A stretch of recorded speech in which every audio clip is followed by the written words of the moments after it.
கொழும்பு சென்ற விமானத்தில் பாதுகாப்பு படையினர் தீவிர சோதனை நடத்தி வருகின்றனர். சென்னையிலிருந்து சென்ற ஸ்ரீலங்கன் ஏர்லைன்ஸ் விமானத்தில் பெஹல்காம் தாக்குதல் தீவிரவாதி சென்றதாக தகவல் வெளியான நிலையில் தீவிர சோதனை நடத்தப்பட்டு வருகிறது.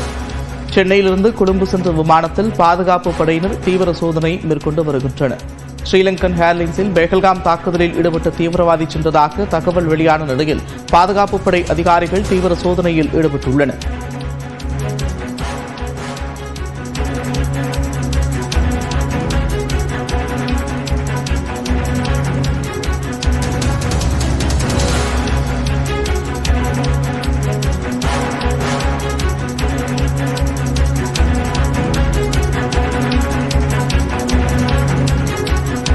விமானம் முழுவதும் சல்லடை போட்டு தேடிய இலங்கை பாதுகாப்பு படையினர் தொடர்ச்சியாக பெஹல்காம் தாக்குதலில் ஈடுபட்ட தீவிரவாதிகள் சென்னையிலிருந்து கொழும்புவிற்கு விமானம் மூலம் சென்றதாக வந்த தகவலை அடுத்து பாதுகாப்பு படையினர் தீவிர சோதனையில் ஈடுபட்டிருக்கின்றனர்.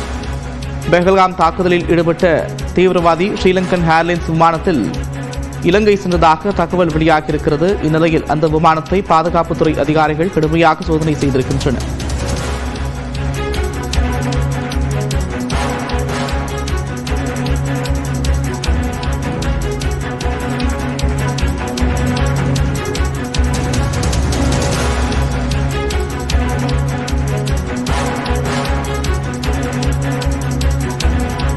சென்னையிலிருந்து சென்ற ஸ்ரீலங்கன் ஏர்லைன்ஸ் விமானத்தில் பெஹல்காம் தாக்குதலில் ஈடுபட்ட தீவிரவாதி சென்றதாக தகவல் வெளியான நிலையில் சென்னை கட்டுப்பாட்டு அறையிலிருந்து தகவல் கொடுத்ததன் பேரில் கொழும்புவில் விமானத்துறை அதிகாரிகள் கடுமையாக சோதனை மேற்கொண்டிருக்கின்றனர். ஸ்ரீலங்கன் ஏர்லைன்ஸ் விமானத்தில் பெஹல்காம் தாக்குதலில் ஈடுபட்ட தீவிரவாதி சென்றதாக தகவல் வெளியான நிலையில் சோதனை நடைபெற்றிருக்கிறது.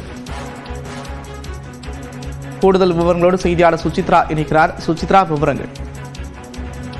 பஹல்காம் துப்பாக்கி சூட்டில் தொடர்புடைய தீவிரவாதிகள் 6 பேர் விமானம் மூலமாக இலங்கைக்கு தப்பியோட முயற்சித்துள்ளதாக தகவல் வெளியானதை அடுத்து இலங்கையினுடைய கருநாயக்க விமான நிலையத்தில் கடுமையான சோதனைகள் என்பது நடைபெற்று வருகிறது. குறிப்பாக சென்னையிலிருந்து இலங்கை செல்லும் ஸ்ரீலங்கன் ஏர்லைன்ஸ் விமானம் மூலமாக அவர்கள் 6 பேரும் தப்பி செல்வதற்கு முயற்சித்ததாக கிடைக்கப்பெற்ற புலனாய்வுத்துறையினுடைய அறிக்கை அடிப்படையில் இந்த சோதனை என்பது நடைபெற்று வருவதாக இலங்கை அரசாங்கம் முதற்கட்ட தகவலை வெளியிட்டுள்ளது மிக முக்கியமாக பார்க்கப்படுகிறது. பஹல்காம் துப்பாக்கி தொடர்புடைய தீவிரவாதிகளை தேடும் பணி கடுமையாக நடைபெற்று வரும் நிலையில் அவர்கள் அங்கிருந்து தப்பித்து விமானம் மூலமாக சென்னையிலிருந்து இலங்கைக்கு தப்பி செல்ல முயன்று வருவதாகவும் அங்கிருந்து கடல் மார்க்கமாக வேறு நாடுகளுக்கு தப்பி செல்வதற்கான ஒரு திட்டத்துடன் அவர்கள் அங்கு சென்றுள்ளதாகவும் கிடைக்கப்பட்ட தகவல் அடிப்படையில் இந்த ஒரு சோதனை என்பது தற்போது இலங்கையில் நடைபெற்று வருகிறது.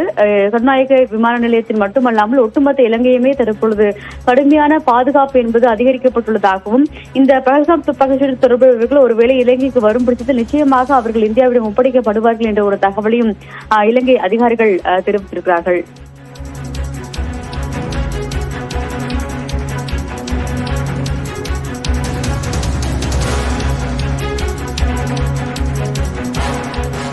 நன்றி சுசித்ரா, விவரங்களுக்கு.